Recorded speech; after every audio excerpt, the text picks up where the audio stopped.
Welcome to The Real Deal for this week. We're in another month, it is the month of May, with of course yet another interest rate rise.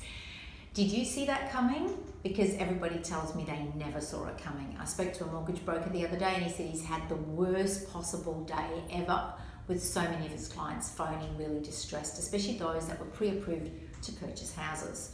So how do we handle yet another interest rate rise as either a buyer or as a seller?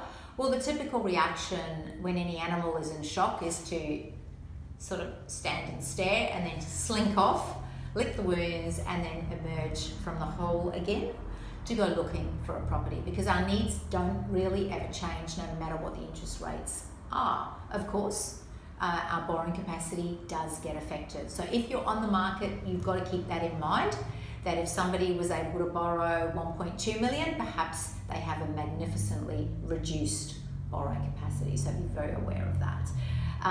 If you are looking to purchase and you've been pre-approved, make sure you get in there before things run out, and that's where timeframes get really short.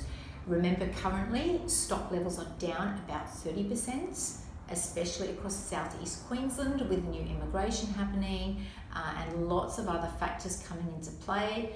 A lot of people are just staying put, and always going into winter this time of year, especially with the end of the financial year, listings become a lot shorter. If you're planning on going on the market, now is the time, simply because you want to be seen more in isolation and up against everyone else.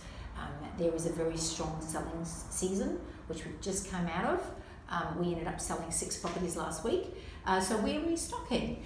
On that note, we just listed a wonderful acreage property, calling all tradies, people wanting lots of space for kids of the 4-legged and 2-legged variety to run around in, I kid you not. And also, we have this incredible shed. You'll love it. It's got an enormous number of solar panels, the most we've probably ever seen on a property. I think it's something like 42 solar panels. So you've got to see it to believe it, and I'll be there at 12:30 tomorrow, 1598 Old Cleveland Road in Belmont. Check the link below, and thank you once again for joining me on The Real Deal.